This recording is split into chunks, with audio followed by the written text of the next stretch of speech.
네, 우리 지난 시간까지 첫 번째 과목에 대한 모든 학습을 이제 마무리했습니다. 자, 이번 시간부터는 두 번째 과목입니다. 소프트웨어 개발 관련되는 내용들 한번 살펴보실게요. 자, 첫 번째 챕터에서는 데이터 입출력에 관련되는 내용들, 자, 어떤 게 있는지 볼게요.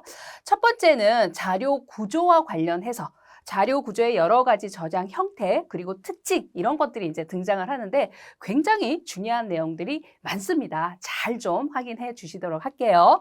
자, 먼저 자료 구조다라고 했을 때는 컴퓨터 안에 자료가 저장되어지는 구조에 해당한다. 쉽게 이제 있는 그대로 이제 해석을 하면 그렇게 되는 거죠. 근데 이제 저장만 해 놓고 끝나는 것이 아니라 해당 자료를 활용해서 어떻게 쓸 거냐 이런 부분에 대한 게 있는 거죠. 그러니까 컴퓨터 내 자료라는 거는 언제든지 저장을 해놓고 그것을 쉽게 활용할 수 있어야 되는 부분이 있으니까요. 그렇죠? 자, 그래서 의미적인 부분을 먼저 살펴보시면 자료를 효율적으로 저장을 하는 건데 효율적인 저장을 하기 위한 논리적인 구조에 해당하는 게 자료 구조에 해당한다. 그러니까 효율적인 저장을 하자라는 건 뭐냐면 저장에 대한 부분도 당연히 굉장히 공간적으로 적합하게 잘 저장을 해야겠고요.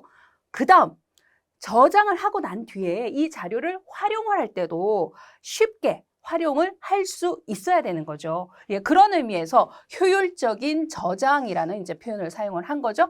자, 그러면서 효과적인 수행을 하기 위해서는 어떤 논리적인 구조로 저장된 자료를 쓸 거냐, 그리고 어떤 알고리즘을 이용해서 이 자료를 활용할 거냐, 이런 부분에 대한 것이 있는 거죠. 자, 그래서 이제 저희는 사실 이제 뒷부분에서 계속 요 내용과 관련되는 걸 학습을 한다라고 보시면 되는 거예요. 그러니까 무슨 얘기냐면 어떤 논리적인 구조, 구조적인 부분에서 어떻게 저장된 구조, 그리고 어떤 알고리즘에 해당하는 걸 적용할 거냐. 그래서 이제 구조적인 부분, 그 다음에 알고리즘적인 부분, 요거를 이제 저희가 구분을 해서 이제 학습을 해 보실 거고요.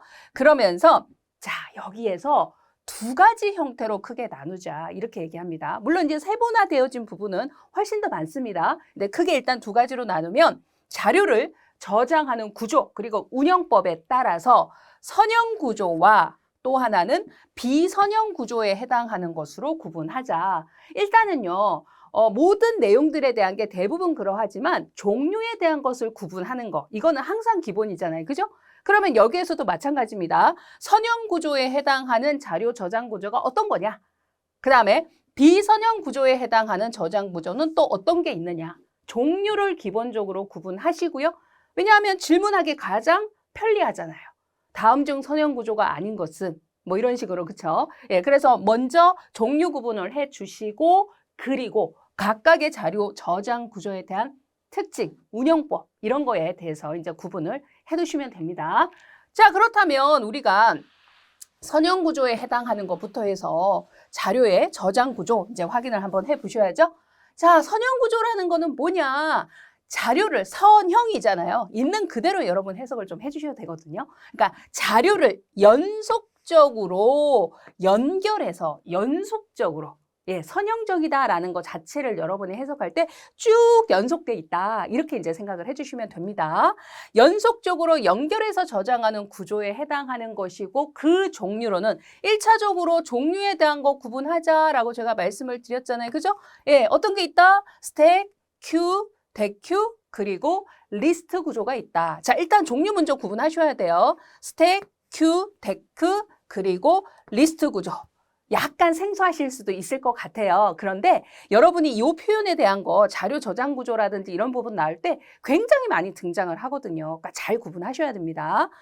그렇다면 스택, 큐, 데큐, 리스트 구조가 선형 구조인데 그렇다면 각각의 자료 저장 구조 어떤 특징을 갖고 있고 어떻게 운영이 되느냐 이제 이거 구분하셔야 되는 거거든요.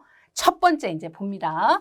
스택에 해당하는 거부터 이제 살펴보시면 스택은 자 탑이라는 인덱스 위치에 탑 포인터 스택 그러면 항상 탑 포인트라는 건 뭐냐면 운영을 하기 위해서 특정 지점 위치를 구분하고 있는 그러니까 우리가 왜 포인트 그러면 우리가 살고 있는 집 주소 내가 어디에 거주하지? 라고 했을 때 주소에 대한 거에 의해서 설명이 가능하잖아요. 그죠? 그겁니다. 그러니까 여기에서는 탑이라는 포인트, 인덱스 위치라는 게 어떤 위치를 가리키는 마치 제가 지금 말씀드린 것처럼 주소에 해당하는 이런 형태라고 생각을 하시면 되는 거예요. 자, 그래서 탑이라는 인덱스 위치의 자료를 입력을 하기도 하고 혹은 출력을 하기도 하더라. 이때 보시면 용어적으로 입력을 하는 것에 대해서는 push라는 표현을 썼고요. 그 다음 출력을 하는 것에 대해서는 pop이라는 표현을 썼어요. 이것도요, 어떠한 자료 저장 구조이냐에 따라서 입력에 대한 표현과 출력에 대한 표현, 그 다음에 어떤 포인트 지점에 대한 표현, 이런 용어들에 대한 게 구분되어지거든요. 그러니까 이런 용어 같이 연결해서 기억을 해 두셔야 되겠죠. 그렇다면 입력을 하는 부분, 출력을 하는 부분이 탑 인덱스 지점 한 군데서 일어나는 거다라고 해석이 되시죠? 예, 그래서 계속 한번 보시면 하나의 포인트 위치에서 지금 여기에서 얘기하는 하나의 포인트 위치라는 게 뭐예요? 그쵸. 금방 위에서 우리가 살펴봤던 바로 이 탑 포인트에 해당하는 걸 얘기하는 거예요. 탑이라는 하나의 포인트 지점에서 입력과 출력에 대한 게 모두 다 수행된다. 쉽게 얘기하면 우리 출입구 생각하시면 돼요.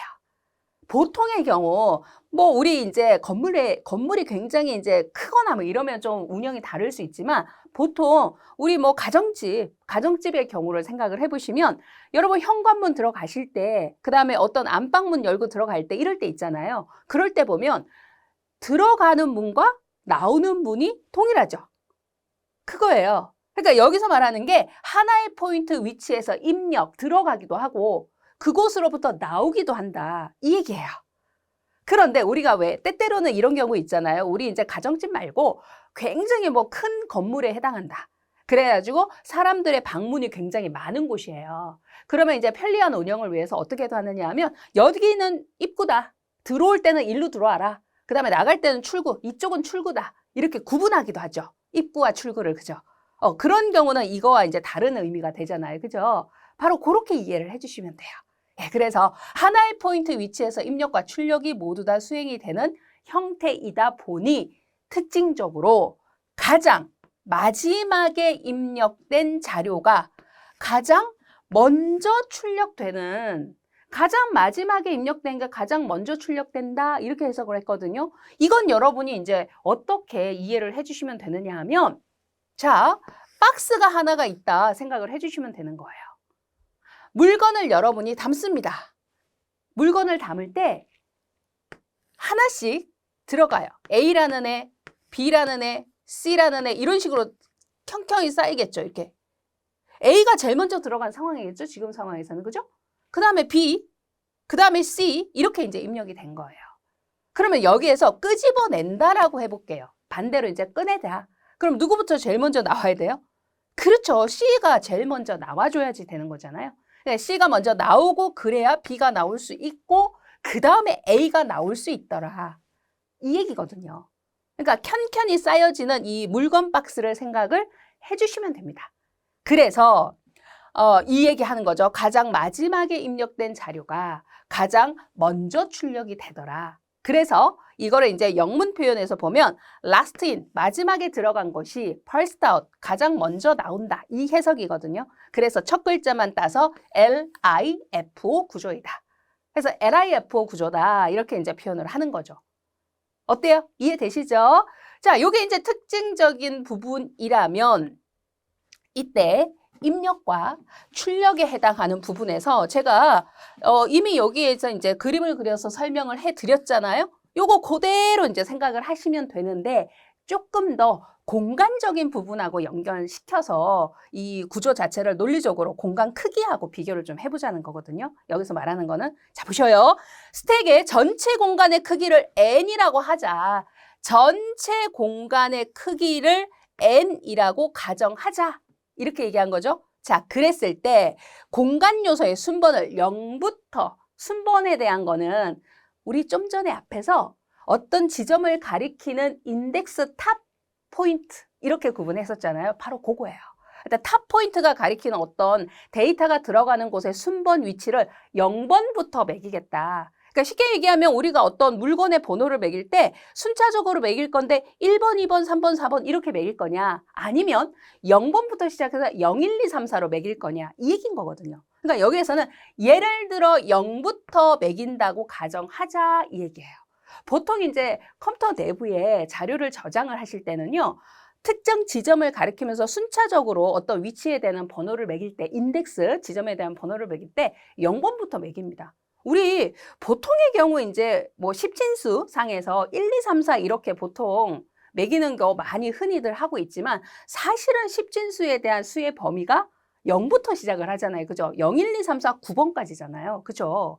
그래서 0부터 매겨지는 건데 보통 우리가 일상적으로는 0번부터 매기는 것보다는 1번부터 매기는 게 익숙하다 보니까 여기서 뭘 0부터 매긴다는 건가? 이렇게 약간 이제 어떤 얘기지? 이렇게 생각하실 수 있는데 우리 십진수의 수의 범위가 0부터 시작하니까 보통의 경우 0번부터 매긴다. 이렇게 생각을 하시면 돼요. 그겁니다. 그래서 0번부터 지정한 경우 현재 탑의 포인트가 n-1과 동일하면 근데 여기에서 n이라는 건 뭐라 그랬어요? 스택의 전체 크기를 n이라고 얘기를 했었죠. 그러면 예를 들어 한번 볼게요. 지금 이 스택의 경우는 공간의 크기가 데이터가 하나 들어가는 것에 대한 공간 크기를 1이라고 가정할게요. 그러면 지금의 경우 예를 들어서 하나, 둘, 셋, 4개 공간이 있는 거잖아요. 그럼 지금 상황에서 n이라는 얘는 4에 해당하는 값이다. 4개. 이렇게 이제 기억을 하시고 그러면서 n-1이라고 했을 때는 당연히 4, -1 이 얘기인 거잖아요. 그러면 3인데 무슨 얘기냐면 아까 앞에서 인덱스 지점을 가리키는 부분을 0부터 시작하겠다. 그럼 여기가 0번. 아래쪽부터 순차적으로 번호를 매기거든요. 그러면 0번, 그 다음에 그 위에가 1번, 2번, 3번 이 얘기예요. 그러니까 이 위치를 가리키는 이 지점에 대한 부분인 거죠. 각각의 이 지점, 이 위치. 자, 그래서 탑 포인트가 n-1과 동일하면 여기서 보셔요. 0, 1, 2, 3. 3번 지점에 대한 부분이 전체 스택 공간에서는 현재 상황에서는 마지막 위치잖아요. 그죠? 더 이상은 없죠. 그 얘기예요. 그러니까 n-1과 동일한 상태면 스택 공간은 모두 채워진 상태가 된다. 그쵸? 지금 만약 여기에 D까지 하나가 더 들어왔다. 그럼 A, B, C, D까지. 그러면 전체가 완전히 다 채워진 상태죠. 그 얘기입니다. 자, 그렇기 때문에 더 이상 이때는 입력할 수가 없다. 그쵸? 여기는 더 넣어봐야 입력할 수가 없어요. 공간이 안 돼요. 꽉 찼어요. 박스가 꽉 찼다라고 생각하시면 되는 거죠. 자, 그렇지 않은 상황이라면, 이런 상황이 아니라면 공간이 하나 이상은 남아있다는 얘기거든요. 그렇다면 이때는 어떻게 하느냐 하면 탑 포인트를 하나 증가한 위치에 자료에 대한 것을 입력한다. 탑 포인트를 하나 증가해서 그런 다음에 그 위치에 자료를 저장하면 된다. 이렇게 이제 얘기하고 있는 거예요.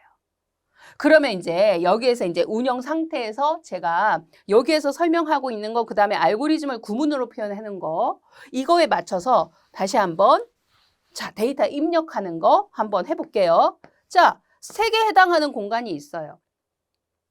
현재는 탑 포인트, 데이터가 아무것도 없는 상태라고 가정할게요, 처음에. 탑 포인트가 어떤 상황이냐 하면 바로 0번 지점.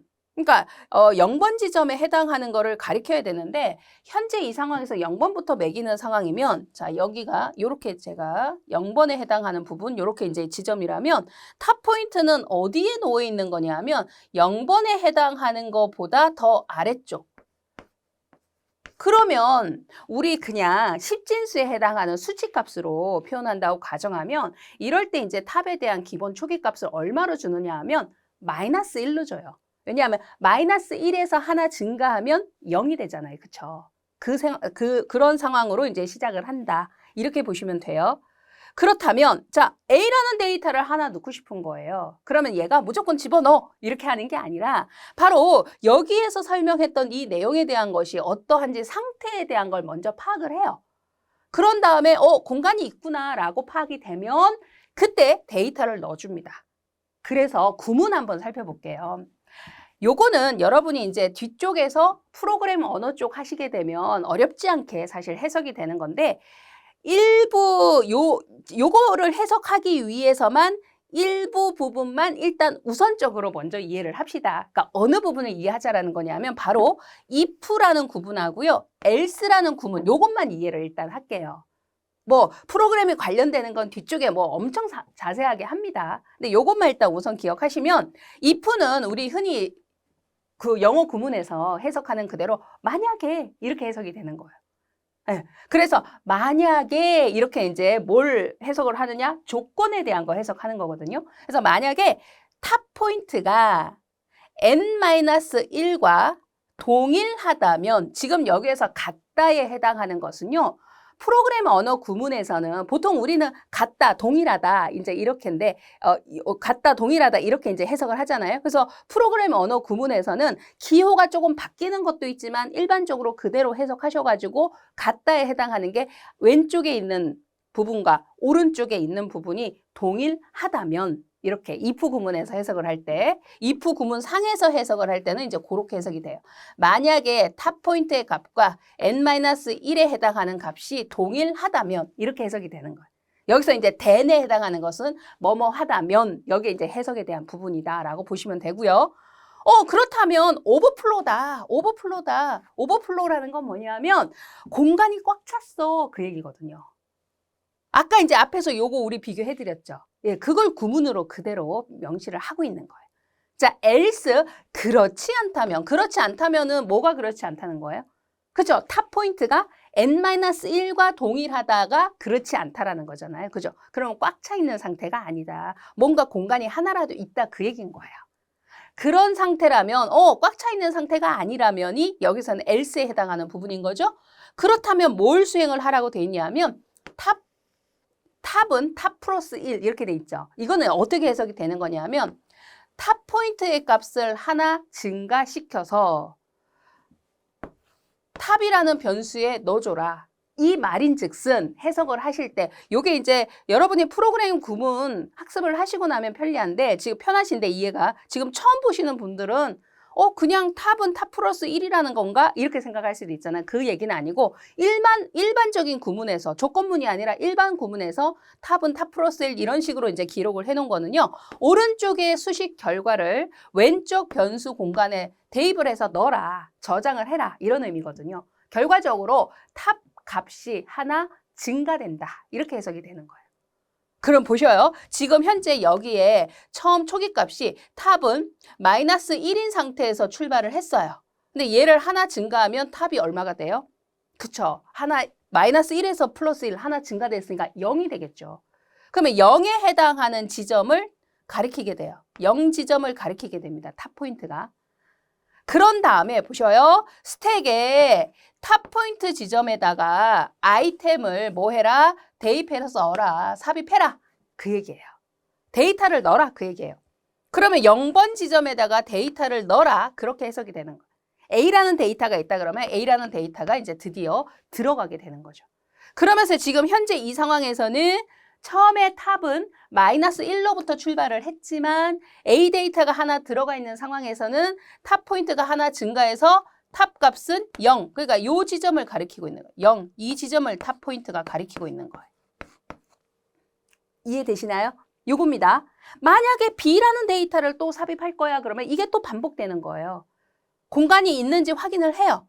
지금 충분해. 공간이 있어. 그러면 탑 포인트가 하나 올라가죠. 그러면 탑 포인트 지점이 어느 지점을 가리키냐 하면 바로 하나 더 올라가서 지금 상황에서 0번 지점이 있었는데 하나 더 올라가면 플러스 1번 지점에 해당하는 이 부분을 탑 포인트가 가리키게 되는 거예요. 그러면 이 지점에 데이터 B를 넣어라. 그러면 삽입이 되는 거예요. 이런 식으로. 그러니까 결국은 잘 보면 데이터가 하나씩 들어올 때마다 탑 포인트, 공간에 대한 부분이 오버플로우인지 아닌지를 확인해서 오버플로우가 아니라면 공간적인 부분에 대한 확보를 해서 그 공간에 데이터를 넣는구나. 그러니까 탑 포인트를 하나 올려준다는 것 자체가 데이터가 들어갈 위치 지점에 대한 걸 확보하는 거구나. 이렇게 생각하시면 되는 거예요. 그런 다음에 그곳에 데이터를 넣는 거예요. 이때 여러분이 조심하실 점 이겁니다. 자, 조심하실 점 뭐냐 하면 때때로 구문에 해당하는 거를 요거 두 개에 해당하는 구문을요 바꿔 놓는다라고 했을 때 그건 잘못된 거예요. 이 알고리즘이라든지 작업의 이제 수행 순서에 해당하는 부분은요 반드시 그 정해져 있는 규정 순서에 대한 부분을 따라줘야 되거든요. 만약에 이제 위아래를 바꾸게 되면 현재 탑 포인트 지점에 데이터 넣어라. 그 다음에 탑 포인트 그냥 하나 올릴게. 이렇게 해석되잖아요. 어떻게 그냥 생각하면 맞을 것 같은 느낌이 들기도 하잖아요. 근데 스택의 운영 자체가 탑 포인트를 올려서 위치, 지점을 내가 데이터를 넣을 지점에 대한 걸 가리키게 한 다음 그 다음에 데이터를 넣더라. 그러니까 탑 포인트가 올라가고 데이터가 들어간다. 이렇게 생각하셔야 돼요. 거꾸로 가시면 안 돼요. 데이터를 넣었더니 탑이 올라왔어. 이거 아니라는 거예요. 이해하시겠죠? 예, 그래서 이거 절대로 두 개가 순서가 바뀌면 안 됩니다. 반드시 이 순서대로. 왜냐하면 여기에서 알고리즘을 여기를 괄호를 비워놨어요. 그래서 여기에 들어갈 거 기록해라. 그러면 지금 1번이고 이게 2번 구문이라고 치면 1번, 2번 구문 순서 이어야 하는데 2번, 1번 순서대로 기록이 됐다? 그거 잘못된 거예요. 순서 중요합니다. 네. 자, 그렇게 해서 스택에서의 이제 자료 입력은 이와 같은 형태로 수행을 하고요. 그렇다면 출력을 할 때 아까 앞에서 스택은 last in, first out에 해당하는 구조다. 나중에 들어간 게 제일 먼저 나오는 거야. 이렇게 얘기했거든요. 자, 그럼 지금 상황에서 A와 B까지 데이터가 들어가 있더라? 그러면 여기서 데이터를 꺼낸다? 누구부터 나와요? 그렇죠. B부터 나와야 되는 거예요. 제일 위에 있는 거.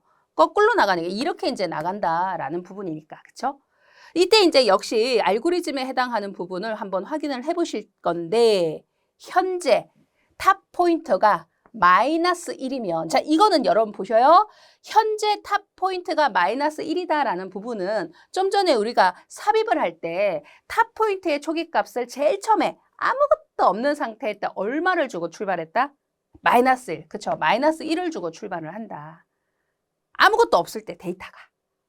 그 얘기예요. 그렇게 보시면 되는 거예요. 그래서 현재 탑 포인트가 마이너스 1이다라고 하면 더 이상 출력될 자료가 아무것도 없다. 그냥 비어있다. 이 얘기거든요. 그럼 아무것도 없는데 여기서 뭐 자꾸 끄집어내라 그러면 나올 게 없는 거죠.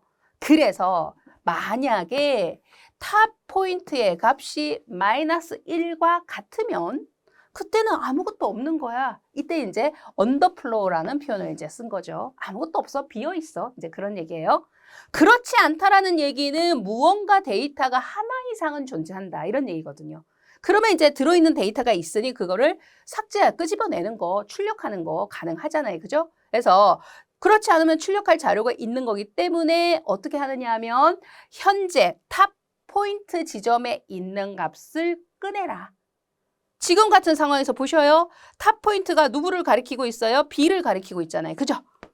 그러면 현재 탑 포인트 지점에 있는 데이터를 출력을 해라. 그래서 이제 그 표현에 대한 구문을 이렇게 표현을 했어요.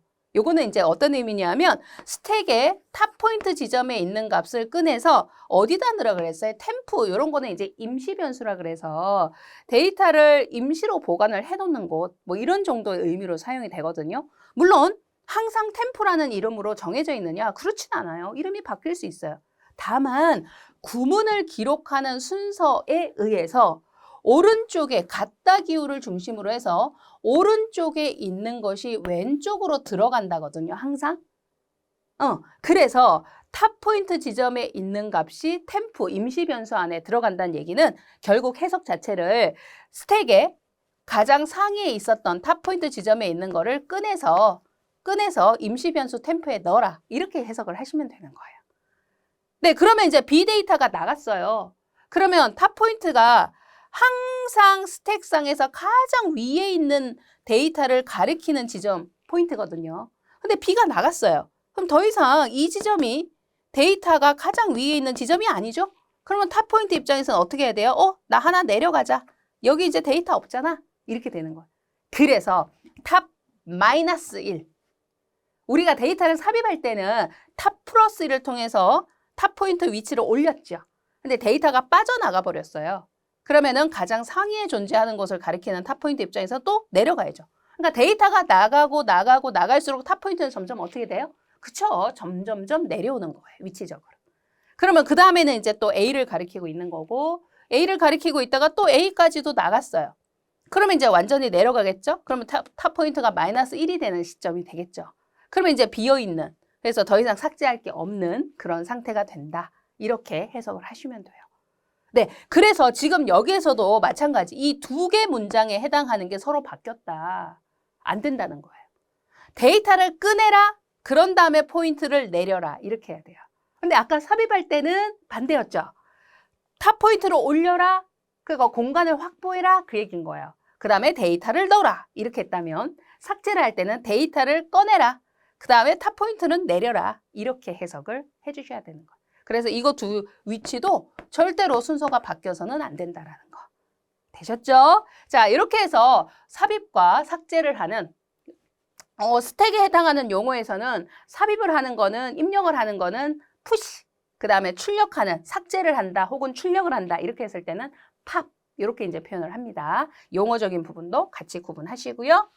자, 그러면 이러한 스택은 어디에서 활용을 하느냐라고 했을 때 활용하는 부분, 어떨 때 이거 스택이라는 공간 쓸까? 컴퓨터 시스템에서 어떤 자료 처리하는 것 중에서도 이럴 때 유용하게 쓸 수 있다라는 거거든요. 이것도 잘 기억할게요. 그래서 스택의 응용 분야다라고 했을 때 복귀 주소에 해당하는 거, 복귀 주소는 서브루틴, 즉 서브 함수를 호출했을 때 다시 돌아오거나 인터럽트 처리. 자, 이런 표현 자체도 사실은 지금 여러분 좀 생소하실 수 있죠.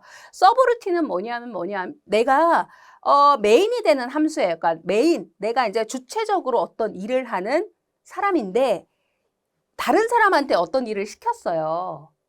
그러면 그 일을 시켜서 그 사람한테 모든 게 넘어간 게 아니라 일부만 시킨 거예요. 그러면 작업에 대한 제어는 다시 나한테 돌아와야 되는 거잖아요. 그렇게 이해를 하시면 돼요. 그게 서브루틴 호출에 대한 부분이다라고 생각하시면 되거든요. 그래서 프로그램적으로 메인으로 돌아가는 함수가 있고 이 함수가 어떤 기능 수행을 위해서 서브 함수로 호출하는 경우가 있거든요. 그랬을 때 서브 함수 호출해놓고 거기서 끝나면 안 되는 거예요. 항상 시작이 메인에서 있으면 끝도 메인에서 끝나야 돼요. 다시 돌아와야 되거든요. 그럴 때 돌아오려면 뭐가 필요한다? 바로 돌아올 주소, 복귀 주소가 필요하다. 근데 복귀 주소에 해당하는 거를 어디다 보관한다? 그렇죠. 스택이라는 공간에 보관을 한다. 이 얘기예요. 그리고 인터럽트에 대한 것도 뭐냐면은 현재 어떤 일을 열심히 수행을 하고 있었는데 뭔가 굉장히 급한 일이 생긴 거예요. 그래서 그 급한 일을 해결하러 갔어요. 자, 해결이 다 됐어요. 그럼 어떻게 해야 돼요? 다시 돌아와야죠. 원래 하던 일 계속 해야 되니까 원래 하던 일 멈추고 갔었던 거거든요. 근데 다시 하러 돌아와야죠. 그래서 이럴 때도 복귀 주소, 돌아올 주소가 필요하거든요. 바로 그 복귀 주소를 저장할 때도 스택이라는 영역을 사용한다. 이 얘기예요. 복귀 주소에 대한 거. 그래서 서브루틴 호출의 복귀 주소, 인터럽트 처리할 때 복귀 주소, 다 복귀 주소죠. 돌아올 주소. 이거는 이제 스택이라는 공간에 보관을 했다가 그 정보를 읽어서 해당 주소지로 다시 돌아온다. 이렇게 이제 보시면 되고, 그 다음 후이식에 대한 변환, 포스트픽스라고 해서 이거는요, 지금 여러분이 그냥 보실 때 이게 후이식이 뭘까, 역폴리시 막 이런 표현 썼는데 이게 또 뭘까 막 이런 되게 막 생소한 용어가 많이 나오죠. 자, 요거는요, 우리 조금만 뒤쪽에 가시면 수식에 대한 표현에서 전이, 후이 뭐 이렇게 해서 이제 구분하는 부분이 있어요. 조금만 뒤에 가면 나와요. 그래서 그 부분에서 우리 이제 이 내용에 대한 건 이해하시도록 하시고, 일단 여기에서는 스택이라는 공간을 활용할 때 후이식의 변환 때, 후이식으로의 계산식에 대한 변환, 요럴 때도 스택이라는 공간을 쓴다까지 일단 기억할게요. 후이식이 뭐고 역폴리시 어떻게 가는 건지에 대한 거는 조금만 뒤에서 배우실게요. 일단 그렇게만 딱 연결해서 기억만 먼저 하실게요. 그 다음 주소, 제로 주소, 주소에 대한 게 없다 이런 의미거든요. 명령 형식. 자, 명령의 형식은 주소가 몇 개 있느냐에 따라서 제로 주소, 원 주소, 투 주소, 쓰리 주소 막 이렇게 나뉘거든요. 그냥 원, 투, 쓰리. 그러면 있는 그대로 해석을 하셔서 주소 영역이 하나도 없어. 주소 영역이 한 개 있어. 주소 영역이 두 개, 세 개 있어. 그러면 투 주소, 쓰리 주소 있는 그대로 숫자를 붙이는 거거든요. 근데 여기에서는 제로 주소 명령 형식일 때 스택이라는 공간으로 운영되는 거다. 이 말은 뭐냐면 명령 자체에 주소에 대한 게 없어요. 이거는 어떻게 이해를 하시면 되느냐 하면은 명령의 주소에 대한 게 없으면요. 데이터를 어디로 찾아가라는 거야? 이런 거거든요. 그러니까 쉽게 얘기해서 나는 어떤 일을 해야 되는데 어디 가서 해야 되는지를 안 알려준 거예요. 거기 가면 데이터 있어 이렇게 알려줘야 되는데 어디 가서 일을 해야 되는지 알려주지 않았어요. 그러면 찾아갈 수가 없잖아요. 그렇죠? 일을 못하죠. 그러면 여기에 제로 주소면은 주소가 없는데 어떻게 찾아가서 명령을 수행할까요? 이렇게 좀 해석이 되잖아요. 그런데 스택이라는 공간에서 데이터를 운영을 할 때는 우리 탑 포인트라고 있었잖아요. 그죠? 탑 포인트에 의해서 데이터 위치에 해당하는 거를 관리를 하기 때문에 명령 자체에서는 무슨 작업을 해. 이것만 알려주면 데이터는 스택 자체에서 탑 포인트에 의해서 데이터를 인식을 해야 꺼낼 수 있다는 거예요. 인식을 할 수 있어요. 그렇기 때문에 따로 주소를 알려주지 않아도 된다. 이런 의미예요.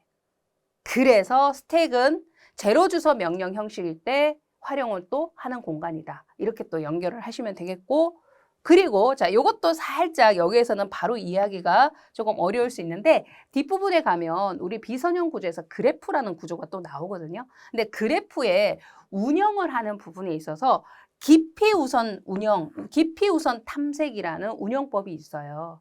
그럴 때 또 스택이라는 공간을 활용한다는데 이거 역시도 우리 뒤쪽에 가면 그래프의 깊이 우선 탐색이 어떤 거지라는 개념은 또 학습을 하실 거거든요. 그러니까 잠시 그 부분에서 배우시도록 하고 일단은 기억을 먼저 하실게요. 여기에서. 자, 일단 뭐예요? 복귀 주소, 포인트 이제 딱 기억하시면 돼요. 돌아올 곳에 주소, 스택이 저장하더라. 그죠? 그 다음에 후이식, 식에 대한 변환 중에 후이식 변환을 할 때, 계산식에 대해서. 그 다음에 명령 형식 중에 주소가 없는 제로 주소 명령 형식에 대해서 운영을 할 때. 그 다음에 그래프의 깊이 우선, 깊이입니다. 이게 깊이도 있고 너비도 있거든요. 근데 깊이 우선 탐색을 할 때 바로 스택 공간을 활용하더라라는 거까지 기억을 해주시면 되세요. 그래서 이제 이런 것도 시험 문제에 나오기 정말 좋거든요. 스택이라는 저장 자료 구조 응용되어지는 분야가 아닌 거 뭐냐 물어보기 너무 좋잖아요. 그죠? 예, 그래서 잘 좀 기억을 좀 해두시도록 할게요. 자, 그리고요. 두 번째 자료 구조 형태로는 바로 Q라는 것이 있었어요. 선형 구조 지금 우리가 계속 하고 있죠. Q라는 선형 구조는 어떤 또 특징을 갖고 있는가 한번 살펴볼게요. 두 개의 포인트에. 자, 금방 우리가 학습하신 스택하고 여기에서 차이가 있죠. 두 개의 포인트가 있다. 스택은 한 개 포인트잖아요. 탑 포인트라는 하나의 포인트였잖아요. 그죠? 근데 얘는 두 개의 포인트. 여기부터 일단 차이가 있습니다. 그러면서 한쪽 끝에서는 자료의 입력, 또 다른 한쪽 끝에서는 자료의 출력에 대한 걸 담당하더라. 이게 제가 조금 전에 비유를 해드렸던 큰 건물에서 출입구를 따로 두는 경우, 입구 쪽하고 출구 나가는 문, 들어오는 문, 나가는 문, 이걸 따로 둔 경우라고 생각을 하시면 되는 거예요. 자, 이때 보시면 자료는 입력된 순서대로 출력이 되는 형태다. 우리 보통의 경우 질서 구조. 왜 차례대로 줄 쓰자 그러면 줄 쓰는 거는 뭐 어떻게 운행하겠다는 거예요? 가장 먼저 줄 쓴 사람부터 이제 우선적으로 처리를 해주는 방식이죠. 바로 그거예요. 질서 구조.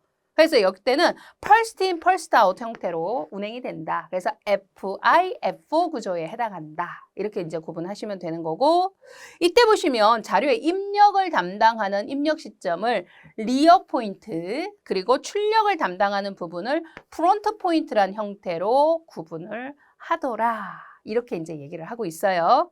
그러면 Q에서도 입력을 하는 것과 출력을 하는 것과 관련해서 어떤 운행을 하는지 논리적으로 이제 설명을 하는 부분이 있거든요. 자, 보시면 Q의 전체 공간의 크기를 M이라고 할 때 공간 요소의 순번을 0부터 역시 여기서도 0부터 지정을 했다고 가정을 하면요.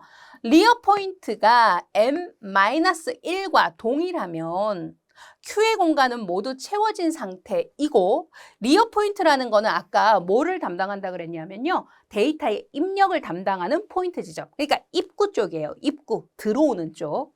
자, 그 다음에 상대적으로 얘는 이제 리어 포인트에 해당하는 부분과 관련해서 그 다음에 이제 상대적으로 이제 뒤쪽에 하면 바로 나오죠. 출력을 하는 부분은 또 프론트 포인트 이걸로 이제 얘기를 하거든요. 자, 먼저 이제 입력에 해당하는 리어 포인트부터 보시면 n-1과 동일하면 모두 채워진 상태니까 더 이상 입력할 수 있는 게 없다. 그렇지 않으면 공간이 남아있는 거다. 그럴 때는 역시 여기에서도 리어 포인트를 하나 증가한 뒤에 리어 위치에 자료를 입력해라.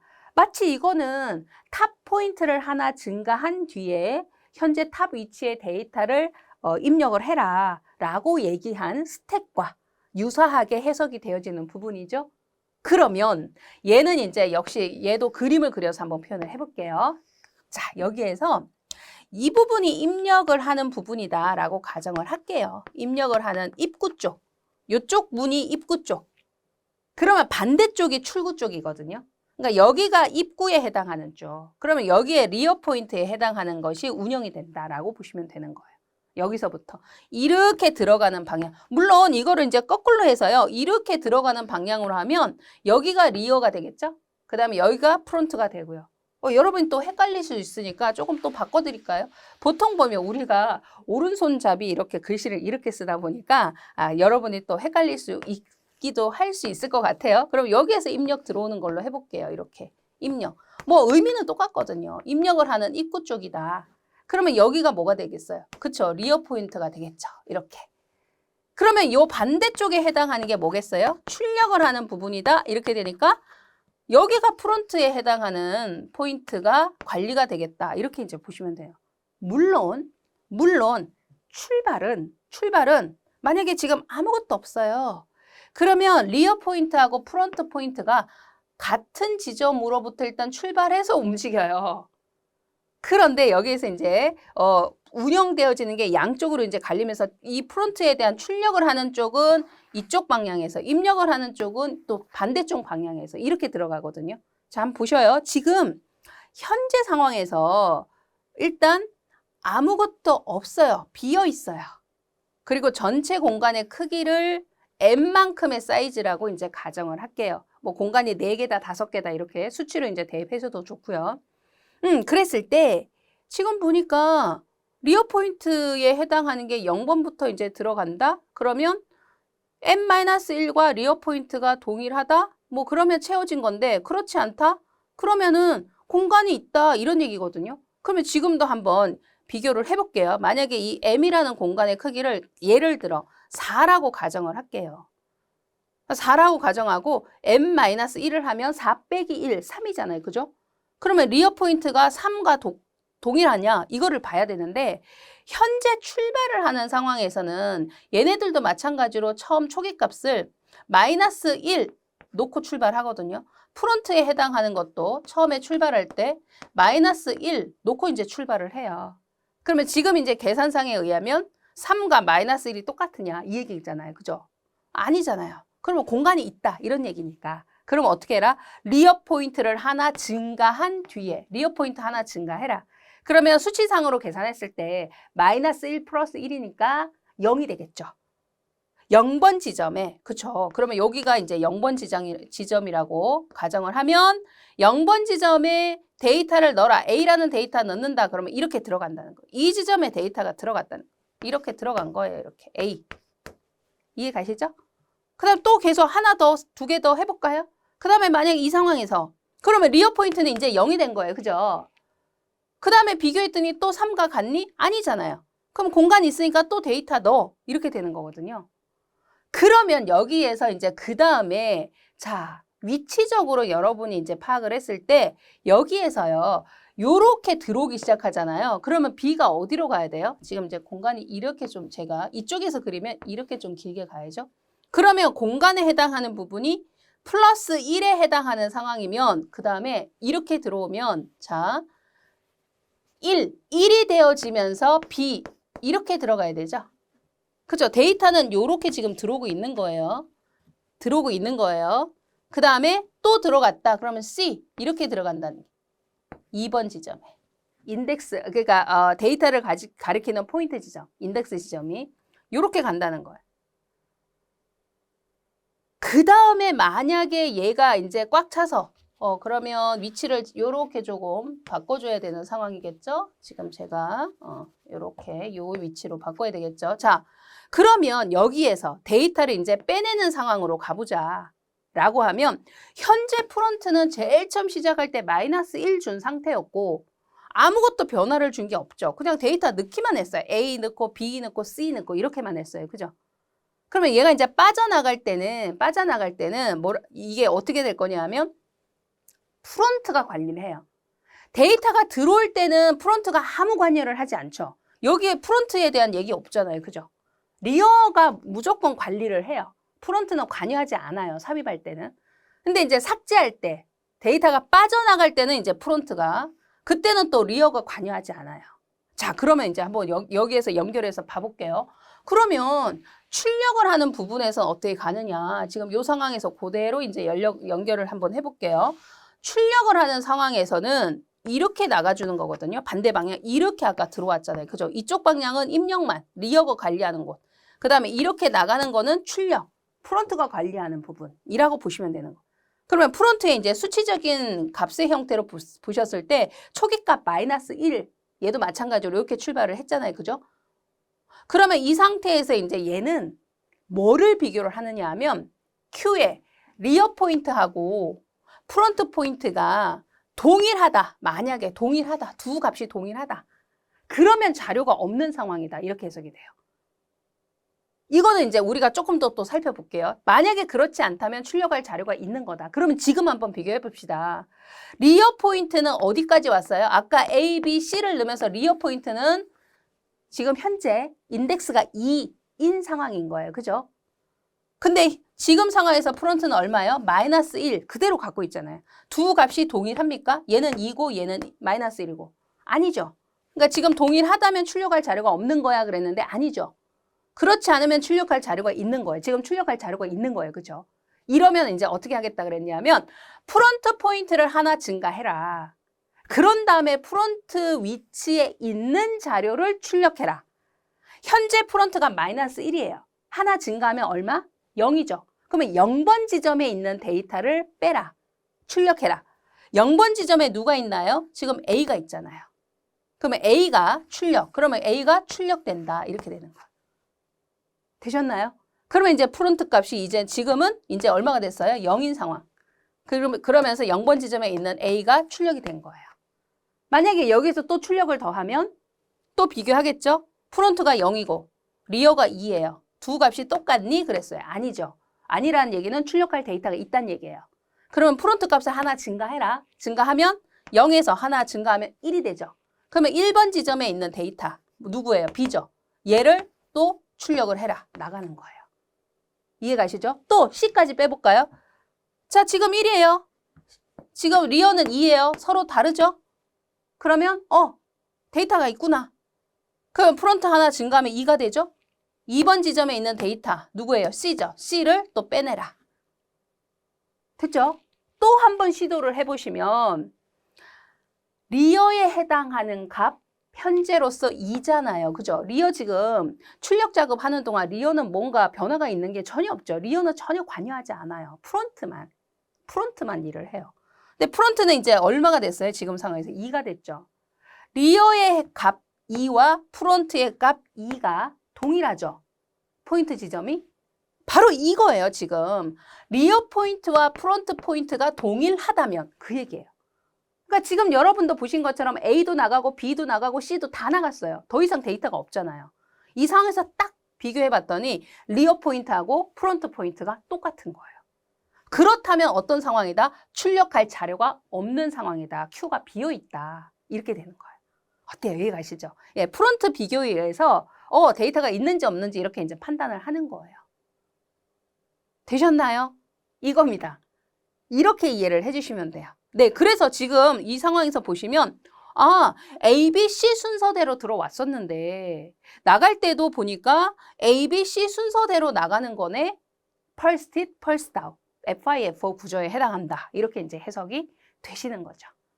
되셨나요? 네, 그래서 이제 요런 자체를 이해를 하시면 이 구문만을 보면은 무슨 얘기야? 이런 생각이 드시잖아요. 그렇죠? 그러니까 이 원리 자체를 이제 이해를 해주시면 이거는 그냥 아주 쉽게 여러분이 이해를 하실 수 있죠.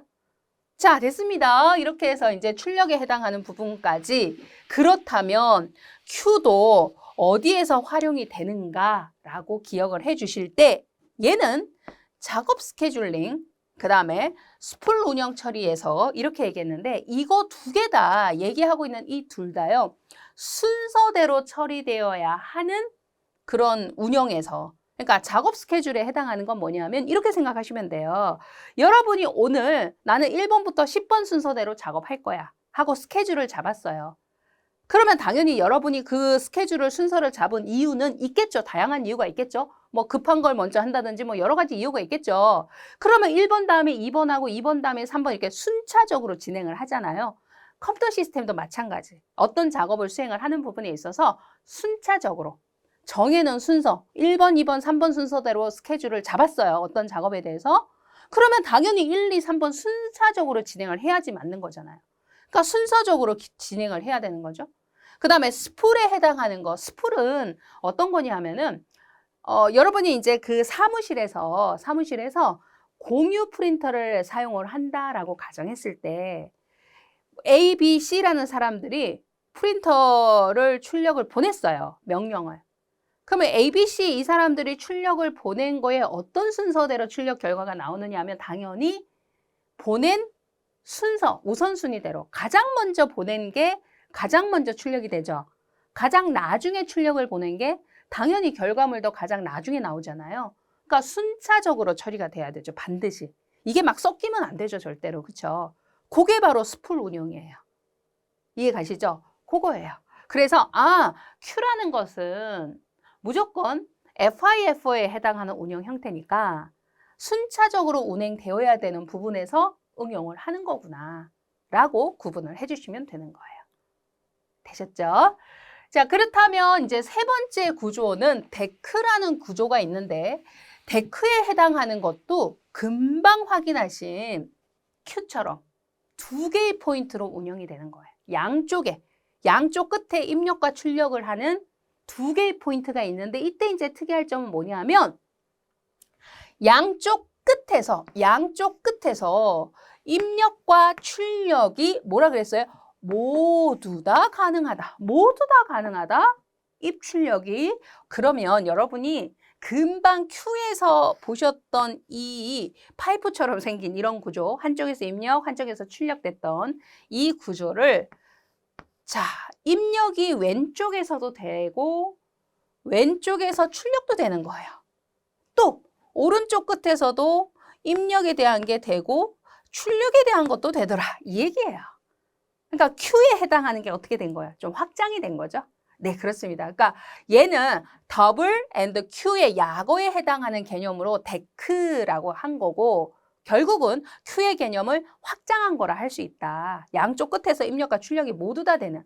결국은 또 이렇게 Q가 확장된 것도 있지만 요 한쪽만 딱 보면 한쪽 끝에서 입력도 되고 출력도 된다. 이랬을 때는 스택의 운영법이잖아요. 그죠? 그러니까 결국은 이제 두 가지가 혼용이 된 형태다라고 이제 보시면 되는 거죠. 자, 이러면서 또 운영을 하면서 어떤 형태의 데크도 만드느냐 하면 입력을 제한한 데크. 입력을 제한했다라는 건 뭐냐 하면 지금 이 상황에서 보면 양쪽 끝에서 입력이 다 되잖아요. 그런데 어느 한쪽만 입력이 되게 해. 이쪽은 왼쪽은 입력 안 돼. 입력은 오른쪽에서만 되게 해. 출력은 양쪽에서 다 되게 해줄게. 이런 얘기예요. 그래서 이제 입력을 제한했다 이거죠. 한쪽에서만 입력이 되게끔. 요거를 어떤 데크라고 하느냐. 용어적으로 용어 기억하시면 돼요. 스크롤이라고 합니다. 입력 제한 데크, 그러니까 입력을 제한, 한쪽에서만 입력이 되도록 하는 입력을 제한한 데크는 스크롤이라는 용어를 쓰고 그 다음 출력을 제한한 것도 있어요. 출력을 제한한 거는 이제 이해 가시죠? 출력을 제한했다는 거는 양쪽에서 입력은 다 되게 해줄게 그 얘기예요.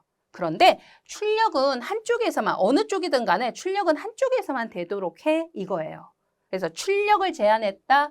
자, 출력을 제한한 데크는 바로 셀프라고 표현을 합니다. 용어 구분으로 여러분이 이해를 해주시면 됩니다. 그러니까 기본적으로 얘는 두 가지를 융합한 형태에 해당하고 양쪽 끝에서 입출력이 다 되는 형태가 데크더라 이거고요. 그러면서 입력을 제한하거나 혹은 출력을 제한한 형태도 운영이 되는데 스크롤과 각각 셀프라는 용어로 구분을 하더라. 이렇게 구분을 해주시면 되겠습니다. 어때요? 이해가 되시죠? 네, 이렇게 이제 여러분이 이해를 해주시고요. 약간 생소한 용어라든지 이런 것들이 정말 많죠. 우리 일상생활에서 쓰는 용어 사실 없잖아요. 그죠? 예, 그렇습니다. 어쩔 수 없이 일상생활에서 쓰는 용어만 나올 수가 없는 거고 전문적인 용어들이 이제 나올 수밖에 없는데 각각 여기에서는 이제 각 자료 구조마다 기본적인 특징, 그다음에 운영법까지 이런 거를 이제 싹 다 여러분이 좀 기억을 잘 좀 해 두셔야겠습니다.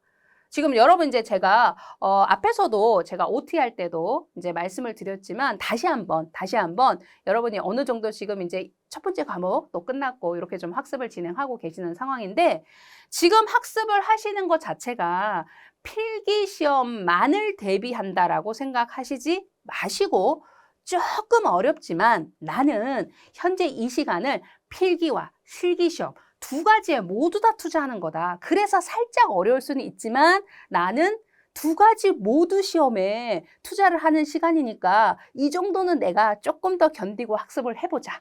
이런 마음을 좀 가지면 좋으실 것 같아요. 예, 여러분이 이제 왜 그러냐면 1과목에서는 그래도 좀 일반적인 용어들이 좀 등장하는 것 같다라는 느낌을 좀 받으신 게 있으시긴 하잖아요. 그죠? 그런데 이 과목으로 넘어오자마자 바로 이제 자료 구조에서 막 스택이니 큐니 막 나오는데 이거 처음 들어본 용어에 좀 너무 생소한 거 아닌가 이 생각이 막 들기 시작할 거거든요.